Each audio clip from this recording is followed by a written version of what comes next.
Hey, so it's been a while since I last uploaded a video on this channel, so I thought I'd take the time to just reintroduce myself to this space and uh, think about. I'm going to cover a little bit about what I've read since I last made a video.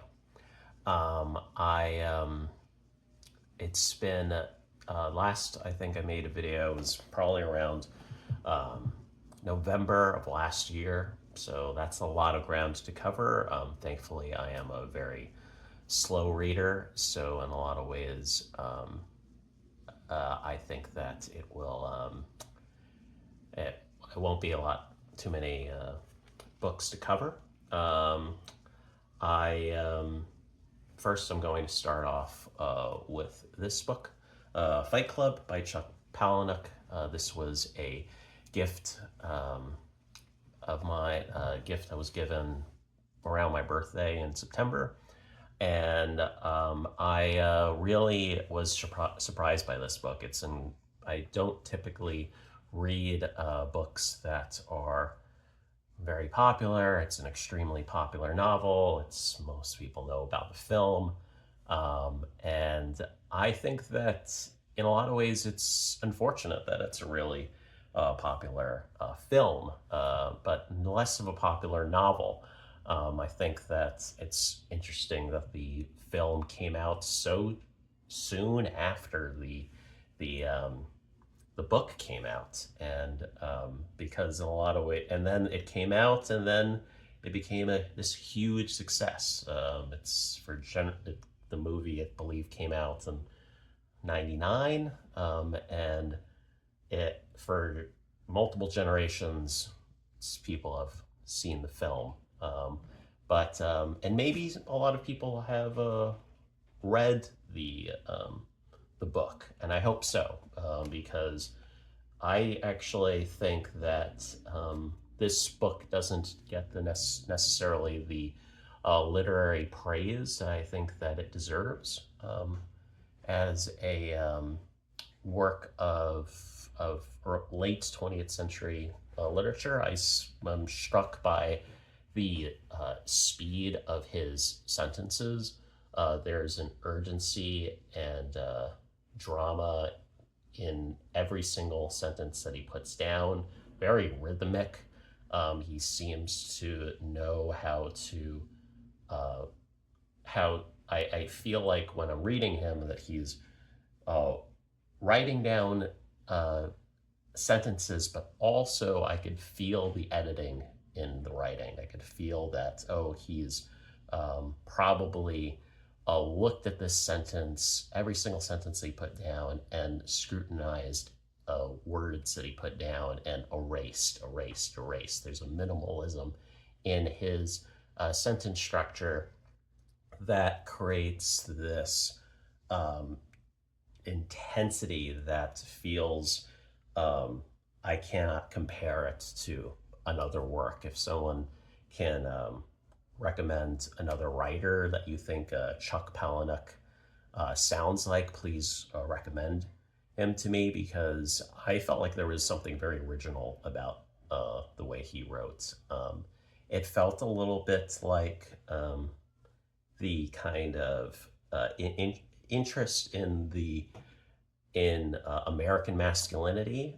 So thematically, I could see a lot of similarities with maybe even Raymond Carver, um, the American middle class and American men, and the kind of work obsessed mentality that American men find themselves involved in. Even those who are or upper class and those who are working class find themselves stuck in this mentality. But so thematically, I see that, but stylistically, there was almost a kind of like maybe a modernist vibe to it, but I know that he is considered a postmodern novel, if that's um, correct to say. But there's a feeling that I get from him that is just absolutely electric. It's just really, I enjoyed every single sentence that he put down. I thought that the composition of every single character was really just every character stood out. Of course, there aren't a lot of characters, but it was this feeling of like, oh wow, there's this world that he is creating and this vibe that he's creating that feels very interesting mixture of, yes, it's accessible, but it's also has a literary he's contributing something to the literary community that I don't really think other writers have. So I really hope that more people read him, people that are in the who are literary scholars even. I would like to hear what they have to say. I'd like to do some research to see if there are what type of scholarship is out there regarding Fight Club, especially ones who are analyzing him stylistically, because I feel like analyzing him thematically, I could assume a lot of what could be said about that, especially given our given the amount of conversation that has been going on with the last 15 years about toxic masculinity, about capitalism. I'm not really interested so much in that conversation, but I'm interested in the conversation that goes into assessing Palahniuk from a stylistic perspective. So cannot recommend this book enough. I was shocked by how much I like this book. This is definitely was one of the best books I read last year. I think it will remain one of the best books I might ever read in my entire life. It was, more people need to read this, more people need to talk about it, because I think there's so much to unpack here. So that's one. Sticking with this American theme, I ended up picking up Barry Hannah. This was a book that was gifted to me as well many years ago by someone I went to grad school with. He loves this writer. I noticed that Barry Hannah does have a blurb in the back of Fight Club, so I was thinking I would take a crack at reading him. I think that I personally did not connect with this book as much as my friend did, mainly because of personally the variety of vibes that come from this. This is a collection of short stories. This is not a novel. So the every short story in a lot of ways felt very different from the previous one. So and this tends to happen with me when I read short stories. Of course, there are some short stories I like, some short stories I did not. I found that it very difficult for me to understand what I found that he was interested in a lot of different things. So that made it hard for me to understand why did these short stories need to be connected with each other when maybe they could have been connected in a little bit more, like there could have been some sort of unifying stylistic or thematic gel that put these short stories together. I think that people that are interested in reading about American fiction, specifically ones that are interested in the American South and the South's preoccupation with slavery as a way of dictating Southern memory, and also just interested in working class struggles. I'm thinking that I think it's really important to when you are thinking about diversity in terms of in terms of the types of books you read, that you also consider the different classes in which these writers are either involved in or ones that they're interested in. And I think that this made me, reading Fight Club and reading this book made me realize that there was a time in my reading life where I felt like I was reading books that were talking about the working class struggles. and then at some point I kind of abandoned that type of theme and then revisiting them. So I really think that it's that if you really want to commit to understanding Southern literature, American literature, um, and I think that he is worth reading. I will definitely, um, I won't give up on him, even though I didn't love this book. I'm interested in this other novel named Geronimo Rex, and we'll see if I like that one a little bit better. So here's a book that I did not finish. This is Infinite Jest. I got about 300 pages into this. I started during the holiday, so somewhere around Thanksgiving, Christmas. Oh no, yeah, around Christmas time. And I read it, picked it up, read it, picked it up. I think that I just straight up am not going back to this. I think that if I do go back to this, it won't be for a very long time, and I'm going to start from the beginning. I liked part of this. I think that I would think it was very interesting the way he was talking about addiction, the characters that he was creating that were in this halfway house, and I thought that there was a lot of empathy in the way he wrote about these characters. I just think that the once it started to add this additional Pynchonian government Onan type of storyline, and then when he was excessively experimenting with different types of writing styles, there's a section that's written as a filmography. There was a section that was written like a CV. There was a section that was, yeah, I can't remember off the top of my head, but like there was just, I don't think that I think that in a previous time in my reading life, I would have been interested in this book a little bit more than I am now. I've done a lot of branching out in the postmodern world through Pynchon. I'm happy that I did that. I personally want to put a big break on my experimentation and exploration of postmodernism for now, because I think that there are other types of books that I would like to read. I'm going to talk about that direction a little bit later on, I think, with the next one. With this book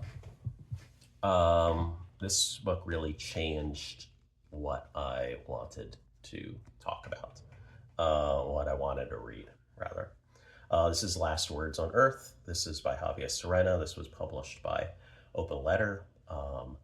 This is a incredibly sensitive, beautifully written fictional profile, journalistic profile of Roberto Bolaño, a fictionalized Roberto Bolaño that he's not directly named, but I was blown away by how this book addressed the struggle of an artistic journey, about how sad it is for an artist to come into conflict and to wrestle with their doubts and emotional turmoil that impedes the artist's ability to validate their work, to put meaning to their work. This is an extremely short piece. It's not super experimental. There are some perspective shifts, but other than that, it's written in a very straightforward way that I really loved. It was very easy to read. It was very easy to understand, but it was emotionally heavy. I needed to put this book down several times because I just couldn't believe how heavy this message was, and Javier Serena did this beautifully. He's so young. He's such a young writer. He's only in his 40s, as far as I know. I've already started reading Attila, which is another similar type of book about another Spanish language writer by the name of Alyosha Cole, which is also published by Open Letter Press. It sounds very similar to this. I cannot wait to read it. I think that it's going to be another very emotionally heavy ride that I cannot wait to explore, because it's an incredible book. Might Probably will end up being my favorite book of the year. Very quickly here, there are two other books that I attempted to read. I did not dislike this book. I just wasn't connecting to it. This is The Moviegoer by Walker Percy. Again, during this interest in American literature of the 20th century, I did pick this up. I don't think that it's a bad book. I just don't think I was ready for it. I think I was surprised by how European this book sounded, actually. This book reminds me a lot of French literature of the time, specifically Camus. It's very melancholic, very existential, and I will definitely pick it up again. I just wasn't connecting it with this time, but another time for sure. This book, I can't really figure out if I fully DNF'd this book or not. All right, so yeah, my camera didn't like me, so starting back up again. So I was talking about this book, The Man Without Qualities by Robert Musil. This is volume 1. I'm not sure if I have fully DNF'd this book yet. I can't really find the heart to abandon it fully yet.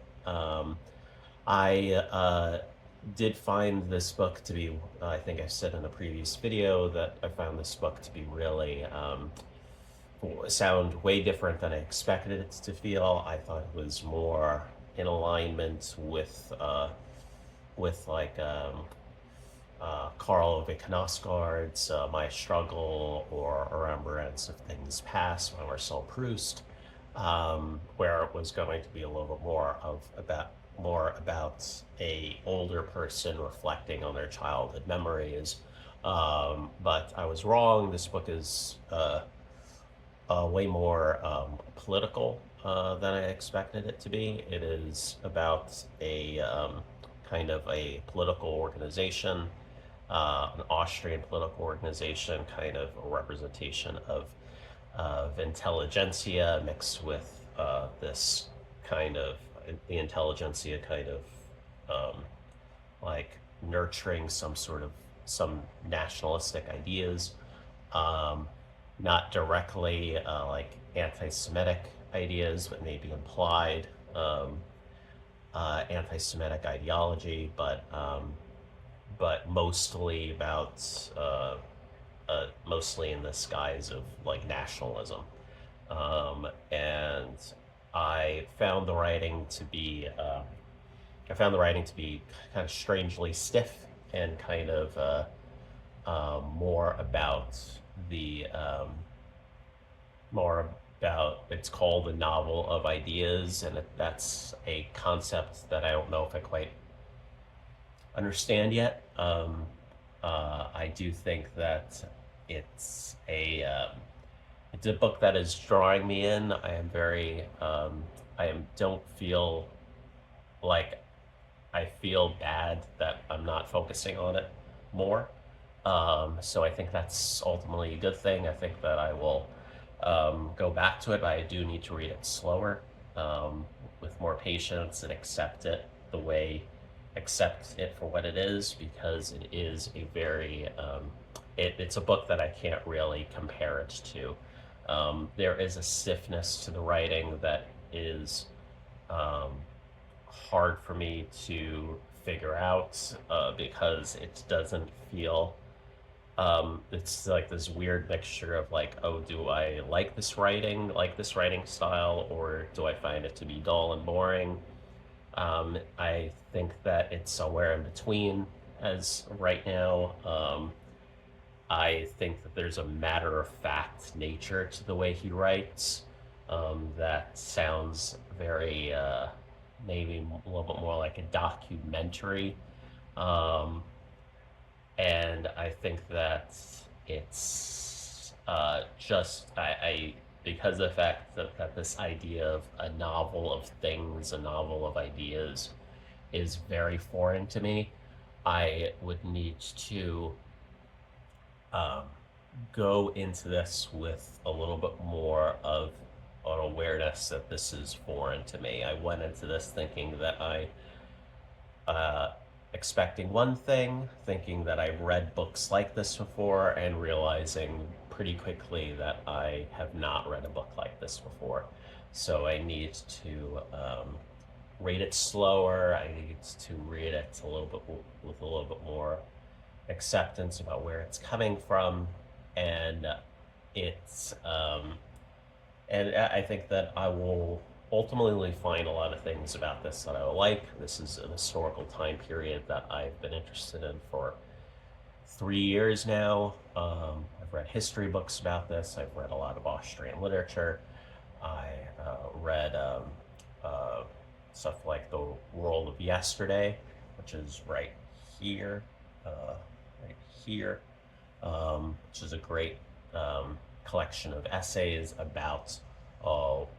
about Europe and Austria during between World War One and World War Two, which is same kind of uh, um, era that this is taking place in. So I'll go through the last ones as quickly as possible. Every Day is for the Thief by Teju Cole. He is a Nigerian American writer.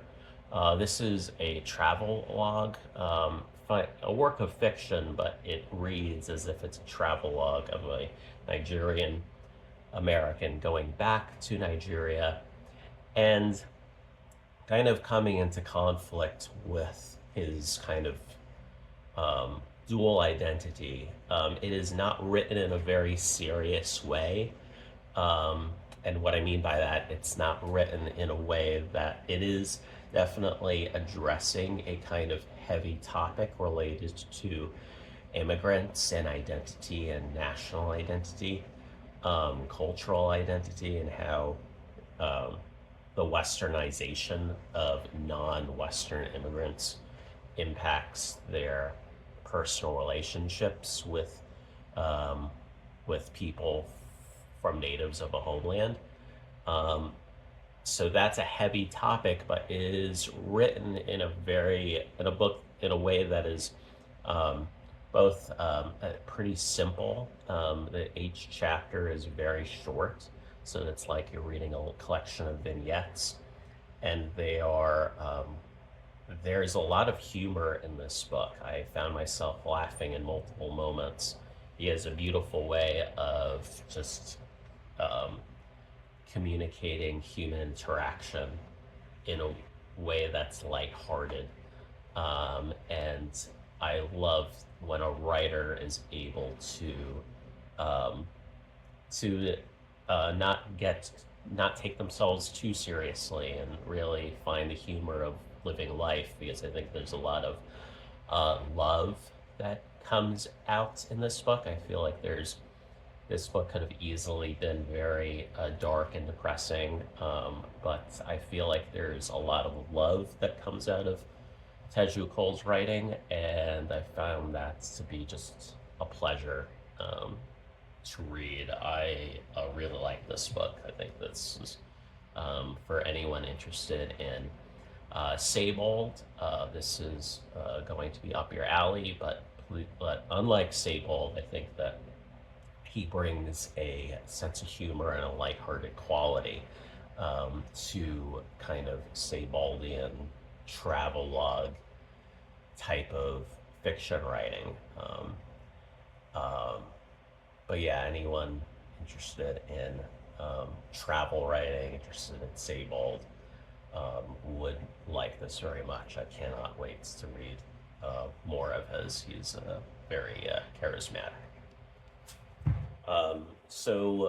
Because of my great experience reading Teju Cole, I found that I have this other book that actually has a blurb from Teju Cole in it. This is Murnane. This is an Austrian, excuse me, not Austrian, Australian writer. I ended up not finishing this book. It was way more abstract than I expected. This book's called Inland. I don't really, I found the writing to be very metaphysical, very more Hessian, I would say. I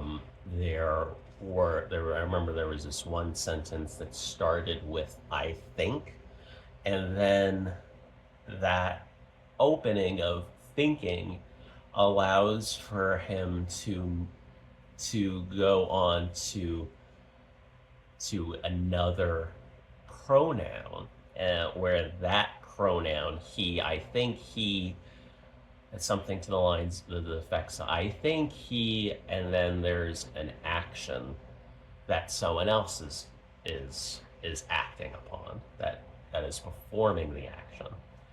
And so this layer of I think is feels like there's this layer of what's the reality here, and this seems to be an interaction, kind of a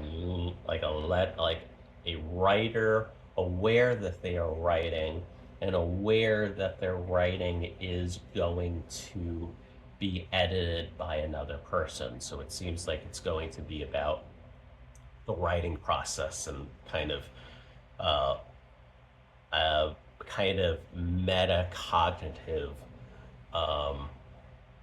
metacognitive reflection of the writing process, and writing about the writing process and the layers of storytellers that go into one piece of writing. At least that's the impression that I got from the beginning.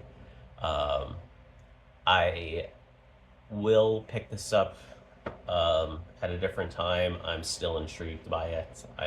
I feel like I probably wouldn't hate it if I finished it.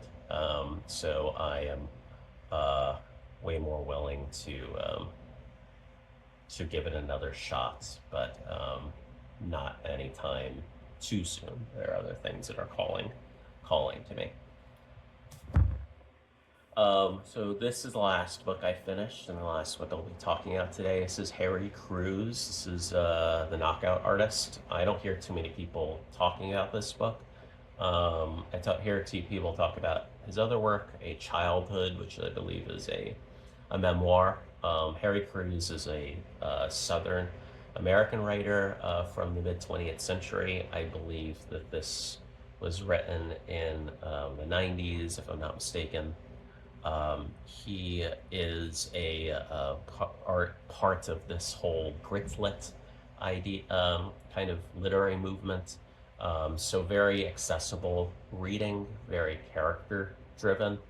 I would have expected the plot of this book to be more interesting, more action packed, more of a page turner. Did not end up being that. I think that the strength in this book did come from the character development, and not so much from the plot. I found the plot to be lost at the midway point. I kind of thought that he was kind of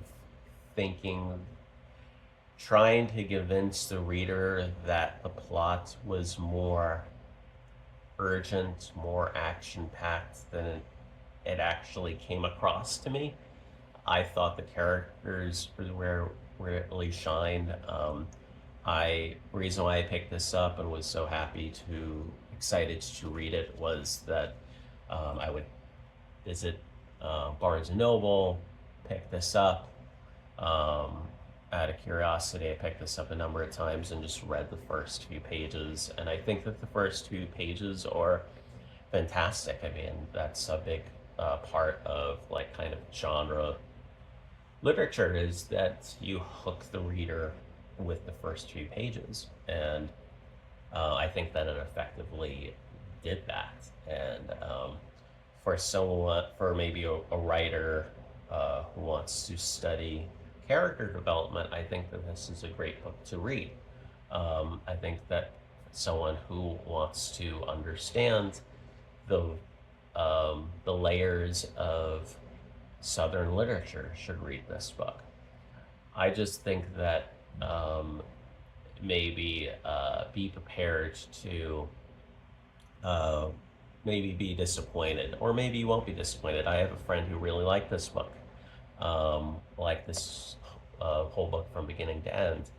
I think that while I was disappointed with it, I think that it's that there are, I can think of other books that I hated more than this. I don't think that I really hated it. I was definitely disappointed by it and thought that he lost control of the narrative midway through. Great dialogue, fantastic dialogue, great at distinguishing his characters from one another, great at depicting power dynamics between people, especially since the characters are, especially these two characters, the main character Eugene and his kind of love interest, in big quotes, love interest Charity. They are very, they're different social groups. He's very poor man from Georgia. She's a very wealthy woman from Texas, wealthy and educated, and that's power dynamic is very interesting. I thought Charity was a very interesting female character. So I do think that he wrote wrote her very well and constructed her in a really interesting way, and constructed their dynamic in a really interesting way. So that's pretty much it. That concludes what I read. Thank you for watching. Thank you for listening. I look forward to hearing from you again. All right, take care.